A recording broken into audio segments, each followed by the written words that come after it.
कि जैसे ही तुम हारोगे तुम सबको मैं उस जादुई छड़ी से खत्म कर दूंगा।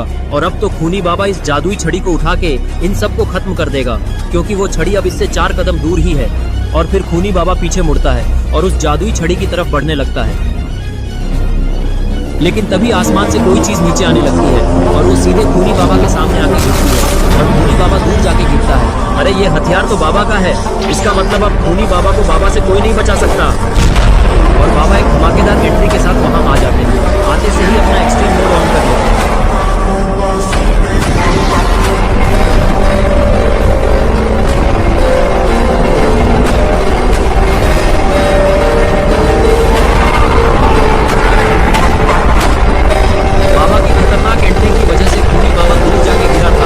लेकिन बाबा के आते ही खूनी बाबा भी उठकर खड़ा होने लगता है और फिर खूनी बाबा उठता है और देखता है कि वहाँ पे तो बाबा आ चुके हैं। और बाबा को देखकर खूनी बाबा को बहुत गुस्सा आता है और खूनी बाबा बाबा से बोलता है कि आ गए तुम, बड़ी देर से आए हो, मैं तुम्हारा ही इंतजार कर रहा था, क्योंकि मैंने तुम्हारे साथियों का तो काम तमाम कर दिया है। तुमने ही बोला था ना इनको यहाँ आने के लिए, क्योंकि तुमको लगा था मेरी काली शक्तियाँ कब्रिस्तान के अंदर काम नहीं करेगी। लेकिन मुझे तो काली शक्तियाँ इस्तेमाल करने की जरूरत ही नहीं पड़ी।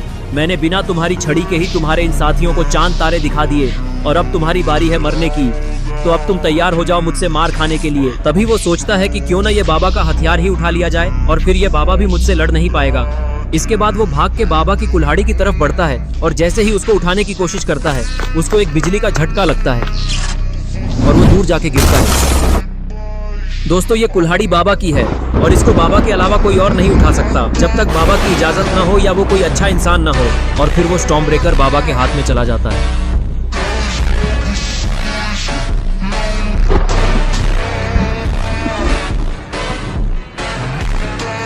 इसके बाद खूनी बाबा फिर से उठकर खड़ा होता है। लगता है उसको बहुत तेज बिजली का झटका लगा है और फिर खूनी बाबा बाबा से बोलता है कि लगता है ये तुम्हारे हथियार को मैं हाथ नहीं लगा सकता, क्योंकि मैंने काली शक्तियाँ प्राप्त कर ली है।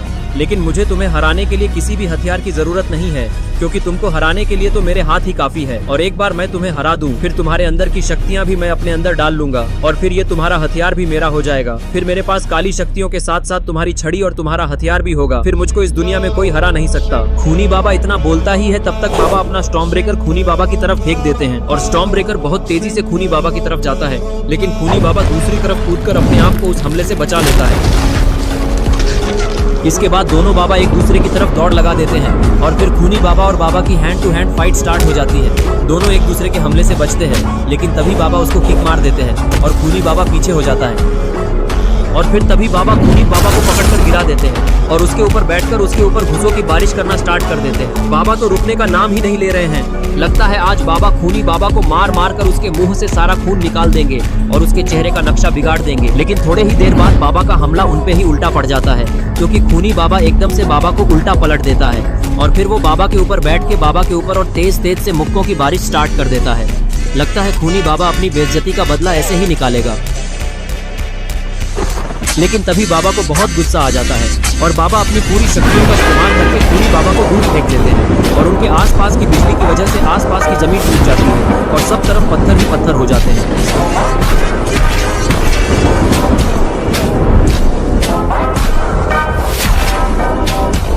लेकिन खूनी बाबा इस बार जादुई छड़ी के एकदम बाजू में जाके ही गिरा था और वो इस बार जादुई छड़ी उठा लेता है और तभी आसमान से खूनी बाबा का हैमर भी आ जाता है और वो आके सीधे बाबा को लगता है, जिसके कारण बाबा दूर जाके गिरते हैं। और ये देखकर खूनी बाबा जोर जोर से हंसने लगता है।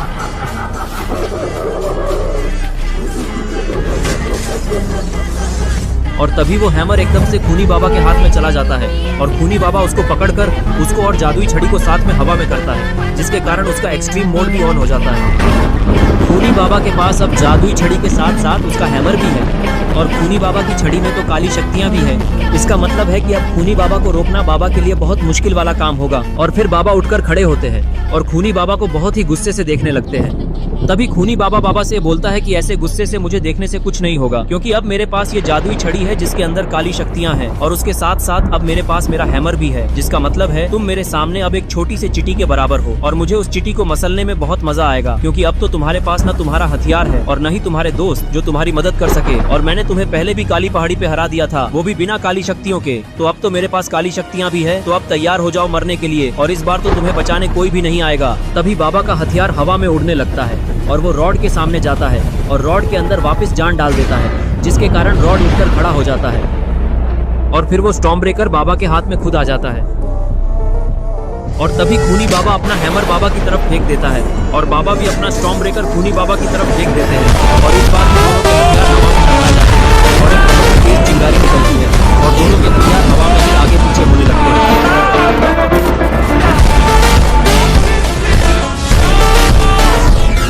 तभी खूनी बाबा अपनी छड़ी की मदद से उसके हैमर को नीचे खींचते हैं, जिसके कारण वो बाबा के हथियार को भारी पड़ता है, लेकिन बाबा उस हैमर को हवा में ही रोक लेते हैं। तभी खूनी बाबा के ऊपर 4 फायरबॉल फेंकता है और वो 4 ही फायरबॉल जाके बाबा को लगते हैं, लेकिन बाबा को उससे ज्यादा फर्क नहीं पड़ता और बाबा बस थोड़ा सा पीछे हो जाते हैं। तभी खूनी बाबा बोलता है कि तुम मेरे इतने ताकतवर हमले कैसे रोक पा रहे हो? लगता है तुमने भी इन 5 महीने में घोर तपस्या करके अपनी शक्तियों बढ़ा ली है, लेकिन कोई बात नहीं, मुझे मालूम है कि तुम्हें कैसे रोकना है। वो तो छोटे छोटे फायरबॉल थे जो तुमने रोक लिए, लेकिन अब मैं काली शक्तियों का इस्तेमाल करके एक फायरबॉल बनाऊंगा जो इतना बड़ा होगा कि तुम उसको सपने में भी नहीं रोक पाओगे, क्योंकि काली शक्तियों को रोकना तो किसी के बस की बात नहीं है। तो अब तुम तैयार हो जाओ मेरा अगला हमला झेलने के लिए। और इतना बोलने के बाद खूनी बाबा एक बहुत बड़ा फायरबॉल बाबा की तरफ फेंकता है और वो सीधे जाके बाबा को लगता है, जिसको बाबा रोक नहीं पाते और दूर जाके गिरते हैं। ये देखकर खूनी बाबा जोर जोर से हंसने लगता है।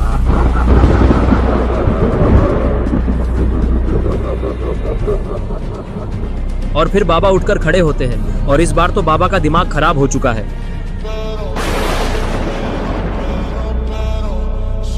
और फिर बाबा और रॉड दोनों उछल के कब्रिस्तान के बाहर आते हैं और फिर वो दोनों मिलके खूनी बाबा पे लेजर से अटैक करने लगते हैं, लेकिन तभी खूनी बाबा भी लेजर से उन दोनों पे अटैक कर देता है और इन तीनों के लेजर बीच में ही टकरा जाते हैं। बाबा और रॉड साथ मिलके भी खूनी बाबा के लेजर को नहीं हरा पा रहे, क्योंकि खूनी बाबा लेजर सीधा अपने छड़ी में से निकाल रहा है, जिसके अंदर काली शक्तियां भी हैं, और इसीलिए बाबा और रॉड मिलकर भी उसका सामना नहीं कर पा रहे। अब बाबा और रॉड को कुछ करना होगा, नहीं तो अगर ये लेजर बाबा या रॉड को लगी तो दोनों का काम तमाम हो जाएगा।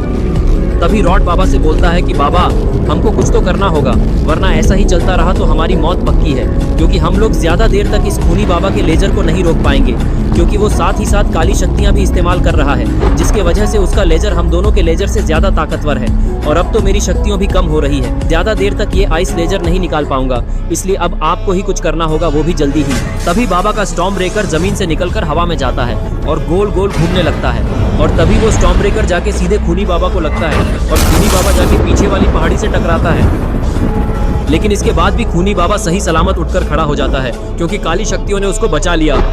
और तभी रॉड बोलता है कि खूनी बाबा, तुम्हें हम आखिरी मौका दे रहे हैं, तुम अपनी हार मान लो, क्योंकि यहाँ से तुम्हारा जिंदा बच के जाना बहुत ही मुश्किल है, क्योंकि बाबा और मैं तुमको मिलके बहुत ही आसानी से हरा सकते हैं। अगर तुम अपनी सलामती चाहते हो तो अभी भी हार मान लो और चुपचाप जहाँ से आए थे वहाँ लौट जाओ, लेकिन जाने से पहले तुम्हें ये बाबा की जादुई छड़ी वापस करनी होगी, और अगर तुम ऐसा नहीं करते हो तो समझ जाना कि आज तुम्हारा खात्मा हम दोनों के हाथों होके रहेगा।